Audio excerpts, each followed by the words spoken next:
Hi guys! So ano pa nga ba pagulong-gulungin ng mga sibuyas. O ayan na nga po mag-get-get tayo. Ayan, akala mo hindi ka naluha habang nagagayat ka ha. Dahil ngayon magluluto tayong ng tandararandandandandan. Hulaan niyo guys, nagpapakulo ako eh. Tara!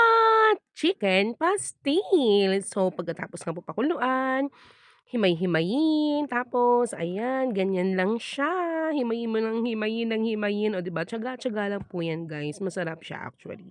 Puwede siyang sweet, puwede ring spicy, siyempre dahil diyan sweet and spicy ang ginawa ko. After niyan, magpainit ng mantika, ilagay ang sibuyas at bawang at ang ano nga tawag diyan sa pampakulay na anyado seeds. Ayan na nga po, maglagay din ng turmeric, toyo, suka at oyster sauce. Wow! Naghahain si Kuya Sander, naamoy niya na yan. Ayan, at Nor cube. And then after niyan, igisa-gisa-gisa lang. Mabango siya guys. Ang sarap-sarap po niya, sobra. Ayan na nga, nagbukod na nga po ako at ngayon isa lang natin ang maanghang. Sige, sige, sige, ano ka, wag kang magpahalatang naanghangan ka.